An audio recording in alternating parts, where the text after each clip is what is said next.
Hey, what's going on? My name is Gabriel from ARCHLOGBOOK, and today we are embarking on a very exciting video series, Getting Started with Parametric Design. So who is this video for? This video is for architectural students, designers, as well as enthusiasts interested in understanding parametric design and looking to use that in their design projects. So we are going to cover in 3 different videos the following topics. First, we will understand why parametric design is so important and applicable to our design projects. We will understand the programming basics involved and the geometric basics also. We will also cover Rhino and Grasshopper. Rhino is a 3D modeling software, and Grasshopper is a visual programming plugin to Rhino. We will understand the interface, components, and workflow. And in the third video, we will break down a project of mine and my dear friend. We will understand the thought process and the Grasshopper script analysis used in the project. So, what is parametric design? Parametric design allows us to have a greater response to the data relevant to the project. It helps us to realize complex forms through digital fabrication. It allows us to explore and to visualize various design options based on various input parameters. So let me show you some images I found on the internet. So when we Google image search parametric design, this is what we get. A lot of geometric and formal images, a lot of forms, a lot of shell structures. You have a lot of facade detailings. We have building facade ideas using parametric design tools. We have panelized facades. If we research, let's say, if you see this building, this is also achieved by parametric design. Twisting forms. We have arrays, linear arrays to show different moments in the building. And yes, if you search digital fabrication, this is what we get. And parametric design and digital fabrication are closely linked, mostly because we have the project in the software and plugin ready to be outputted into data that can help us to measure things, to, let's say, for example, give us the different panels to actually assemble it on site or maybe in a project. We have even like a waffle structure to understand the different pieces that can help us to create this 3D surface out of the different 2D wood or maybe even cardboard. We have even optimizational strategies. We have geometric lofting. Lofting is actually a procedure where we can put an array of curves to create a continuous surface that actually links the curves together. And yes, we have so many opportunities to explore and to understand parametric design. And without further ado, let's go back to the Rhino. Alright, so let's understand the various types of parametric design right now. We have visual programming, which is, I think you see a lot of that in Grasshopper over here. We have scripting. Scripting is kind of like a coding, programming. We have algorithmic design, and that is you use different real-world scenarios such as genetic algorithms, and we have algorithms that help to optimize and to provide options for our parametric design model, which is actually used for generative design and machine learning. So in the future, maybe parametric design could help us to understand with all the data given to us, real-world data, geometric data. All these data can be used to inform our design decisions. And as mentioned earlier, we have the applications of parametric design. Digital fabrication is probably one of the most popular use applications.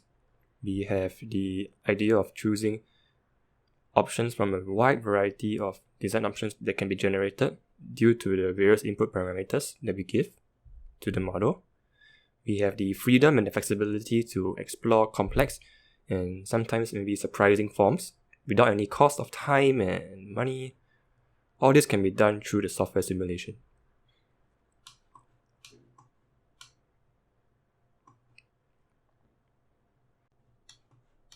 So how do we get started? So if you're a beginner like most of us, I will consider myself intermediate. Don't fret. So here's a checklist that you should understand. So we start by understanding what is data. Data is actually a piece of information.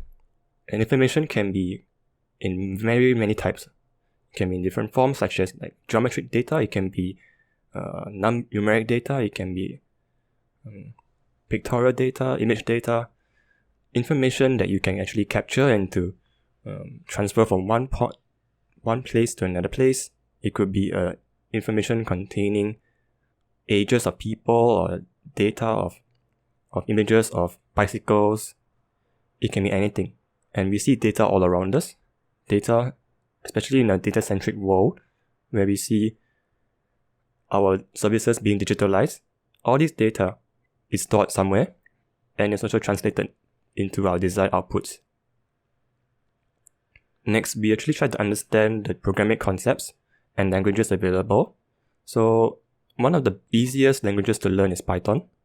And I won't be covering that in this video, but once you understand the programming concept in a more visual manner, which I'm going to explain, you might be able to catch on to the Python language much faster than without. Next, we also want to understand which software and plugins that we can use. In this case, in this video series, we are going to try to understand how can we use Rhino and the Grasshopper plugins to actualize our parametric design models. And also next, we would like to actually understand what are the possibilities of parametric design. How far can we go? We also need to understand how to debug errors. Errors include during the compilation of code or maybe when we actually encounter errors when we try to link an input from an output and suddenly an error pops up. What do we do about it? And lastly, where can we find further help, documentation and resources? Another way to get started is to understand the mindset, methods and tools required. So the mindset required for parametric design is to think about how would you like to manipulate your input data to achieve your desired objective with your output data. One question to ask is, are you creating or evaluating? Creating something from scratch, maybe a geometry, like a shape or a form, or are you using that form to evaluate and to give certain results or certain ideas about that object? Next, we go to methods. So how can we start to understand the tools? How do we work through the process? I will touch on that later. And last but not least, the tools that we have Rhino, Grasshopper. These two are design tools. Excel is a data management tool, the spreadsheets. We can use that to actually import data into Rhino as well, Grasshopper. We have Revit. Revit is another famous design software by Autodesk with their own plugin called Dynamo. Dynamo is a parametric design plugin similar to Grasshopper. It is a visual programming tool. And last but not least, we have data in terms of user input or maybe external data sets.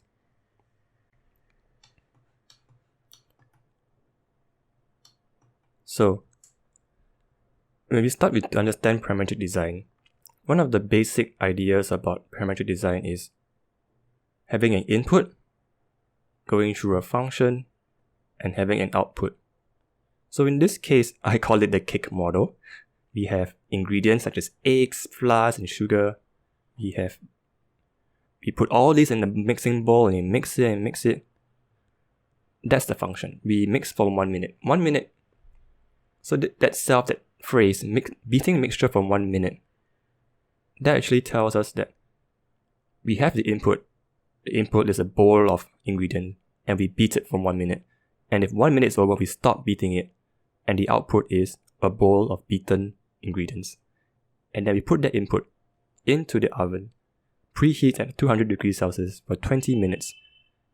If you set that at the right temperature and the right minutes, you get the cake. Next, let's understand data structures and syntax. So the first step to understand this is to take real-world metaphors. So, variables and constants. Let's say this person is me, Gabriel, and I am 10 years old. So we will define this person's age. Age equals 10. This is a declarative statement in the code. And when we would like to retrieve the data, we use the print command, print age. Age is the variable in this case. Variables can be overridden at any point in the code, while constants will remain throughout. We also have lists. List is a data structure consisting of items stored in an ordered manner. One way to think about this is having items in the groceries bucket with having the order of the items placed stored. So let's say, for example, I place the apple first, which starts with 0. Usually in the programming world, I have no idea why apple is the first item in the list. The index of the first item is 0.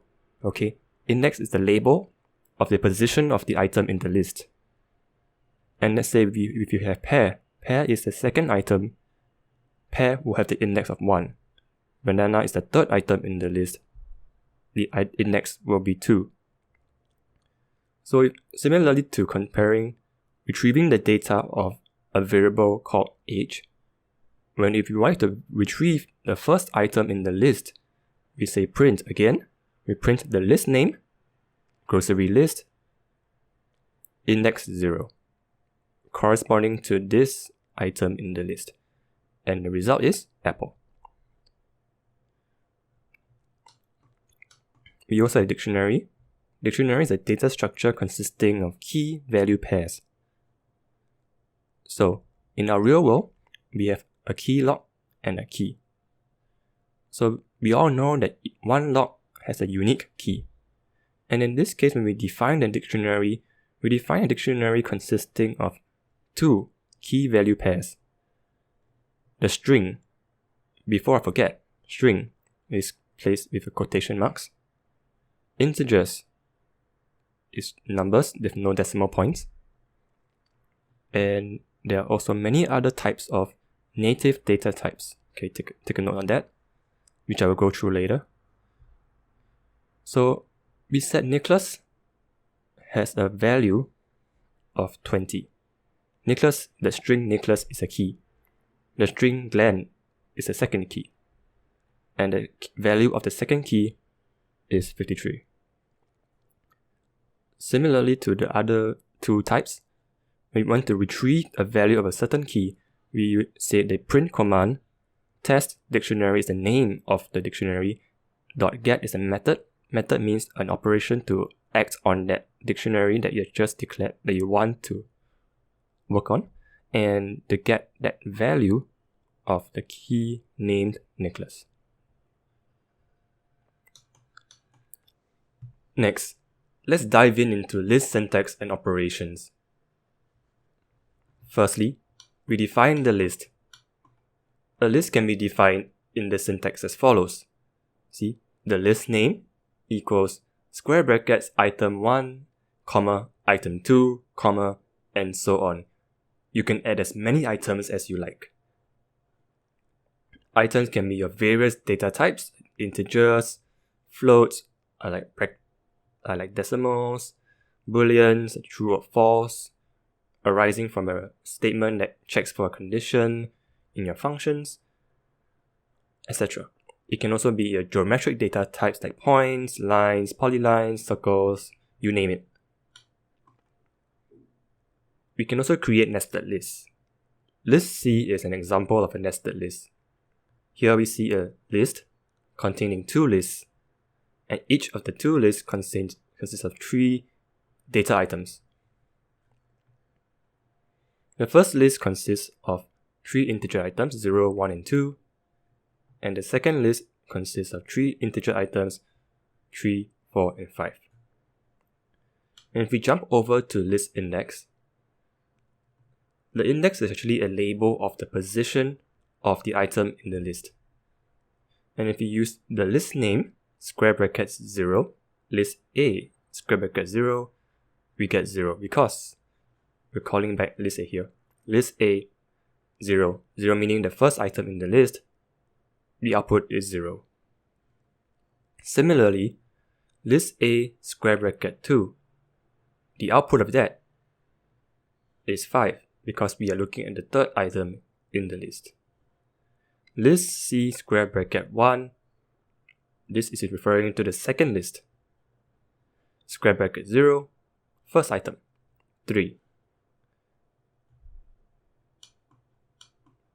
List methods. So once you have performed all of these definition of the list, and if you're clear about list index, let's go about with list methods.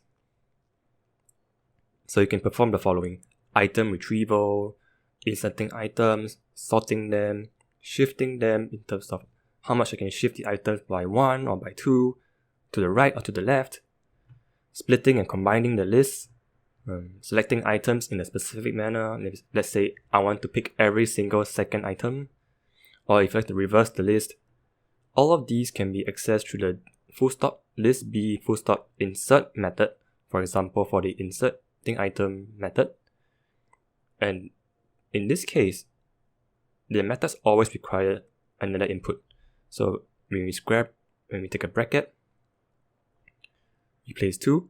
This means that we would like to insert the string horse into list B in the second index. All of these can be discussed in the future video, and this will be actually made easy to understand using visual programming. All of these are like Python code that we can eventually learn, but for a start, we can actually use visual components to simulate all of these list methods in Grasshopper. So, how does this all apply to parametric design? Typically, designers deal with so many data types, geometric data types, even native data types, and using all of these data, how can we actually use to generate and to create different form, different options? We can play with the different inputs, be it point location, the number of points, the curve design. All of this can affect the ultimate output. So when it comes to complexity, maybe in the number of inputs, many of them, maybe there's like thousands of points, it's best to use parametric design.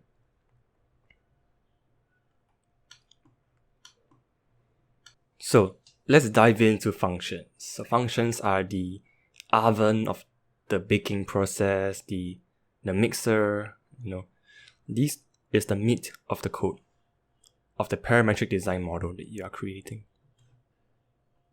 So functions are like statements or like declarative statements that transforms or uses the input to create a certain result or a certain output, right? So there are basically 4 types of functions. I mean, there are more, but I would like to touch on these 4 commonly used ones. Firstly, we use functions to perform calculations or maybe arithmetic operations to create a certain output. In this case, we use the x, y, and z coordinates and add them together to create a new point with the new coordinates. We can also use geometric methods like offsetting curves in a certain vector direction. Vectors are objects with a direction and magnitude. We also have iterative functions used in loops. So for each point in the point list input, create a circle of radius of distance equal to the distance of it from the origin. Wow. So we have 3 points in the list. The list has first point, second point, and the third point in the list. So the first point is a certain distance away from the origin, right? 3D space. So let's say this point is 20 units away from this space. So this circle would be 20 units of radius. Let's say the second point in the list is 30 units away from the origin. This circle will be 30 units of radius. Lastly, the third point and the last point in the point list input, wow, that is still a mouthful, is 40 units away from the origin. Yes, we get a circle of 40 units. You get the drift. So, conditionals, right? If each point in my input list is more than 500 units away from my origin, create a line from that point to the origin. So, what this means is, if this point, let's say this point is 200 units away from this, it will not create a line, as you see here. And if this point is, let's say 500.05, it can be also in a float, like decimals, away from this origin, yes, it will create a line. So we're looking for a condition, true or false condition. And if it's true, we will output. If it's false, nothing happens, right? Similarly for this one, it's probably more than this. So we get a line as well. Alright, so we have our types of geometry in parametric design. So we have covered the basics of programming, right?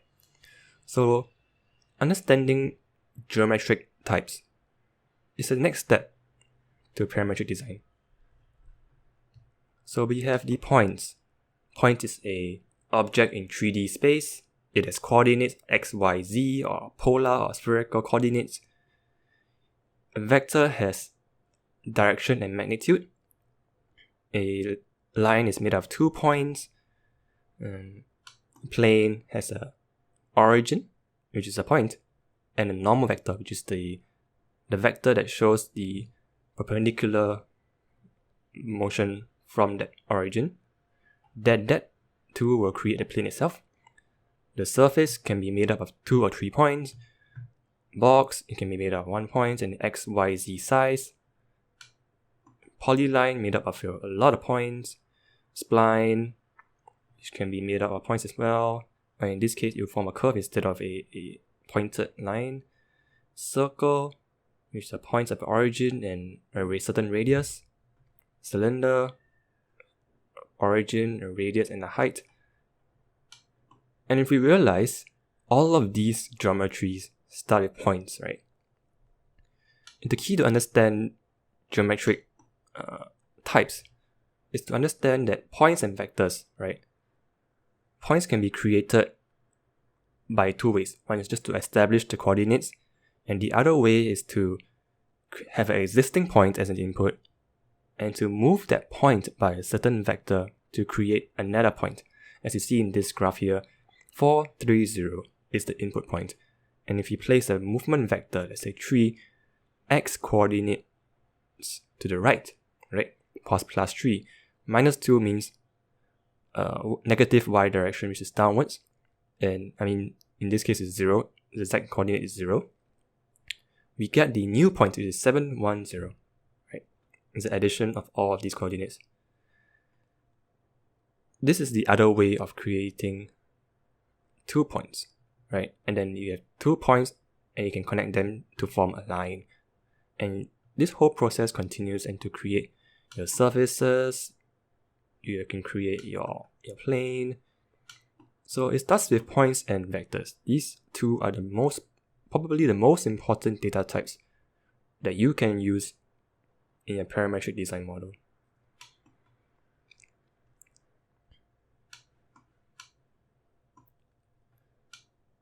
So we can construct all of these geometries in Rhino, right? We can create points, we can create vectors, lines, polylines, and so on. And these are the list of inputs that you can create these outputs, right? We need the coordinates to create a point. We need a direction and a magnitude in terms of coordinates to form a vector. We need 2 points to create a line. So we find this pattern here of requiring a certain input to create the output. And the list goes on. And if you're interested in Python, in Rhino, these are the code examples. Similarly to when you declare your variables, you need a name for your point, equals new point 3D. This is the syntax only specific to Rhino. x1, which is an integer or maybe a float, y1 and z1. These are the coordinates that you can assign a certain value to. Similarly for vectors, lines, polylines, planes, circles, and boxes. These are all the code examples from the Rhino developer website, which I'll place it in my show notes.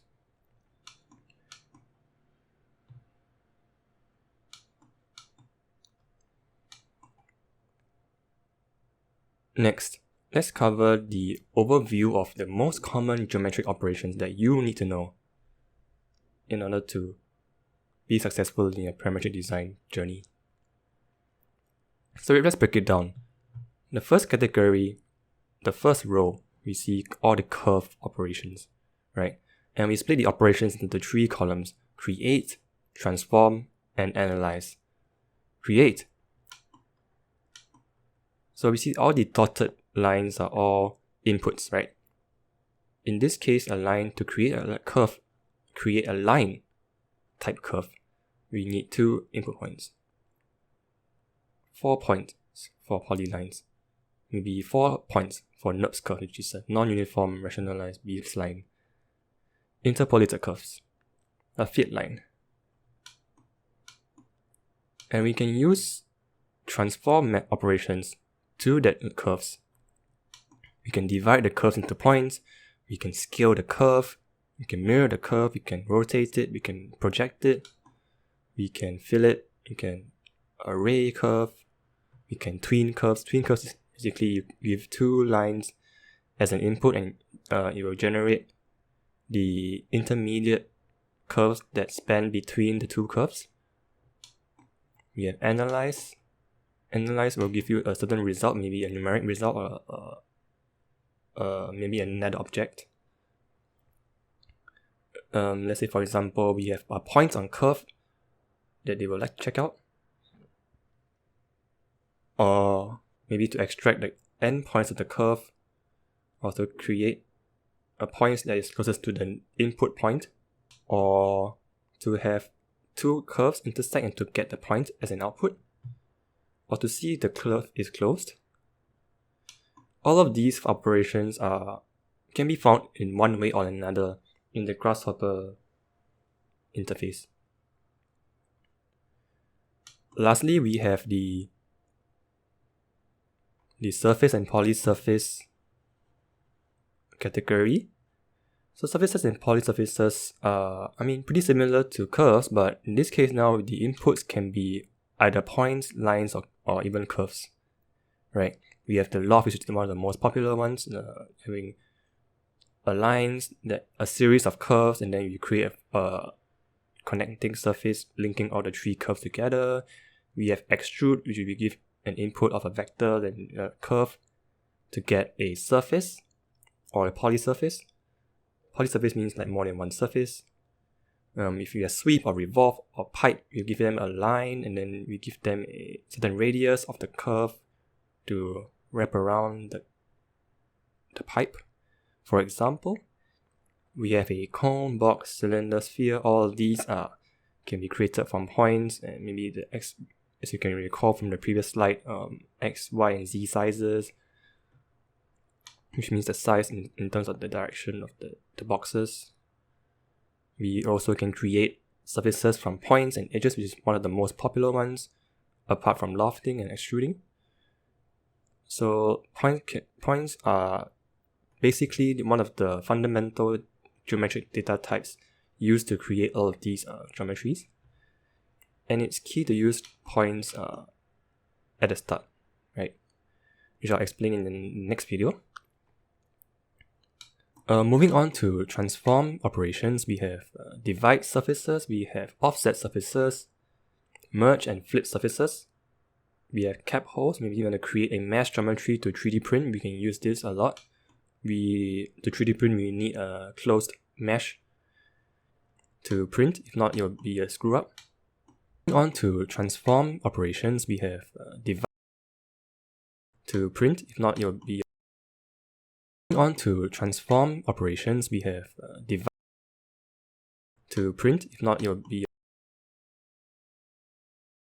on to transform operations, we have divide to print. If not, it will be on to transform operations, we have divide to print. If not, it will be on to transform operations, we have divide to print. If not, it will be on to transform operations, we have divide surface operation to get a line, or a curved surface intersection to get a point, right? We can also perform Boolean operations. We can solid union them, or we can difference, we can do intersection. The list goes on. So yes, this is the overview of all of the geometric operations that you can use. Do take note of all of these, as we will get to see them in the next video, especially within the Grasshopper interface. Yeah, I think that's about it. See you in the next video.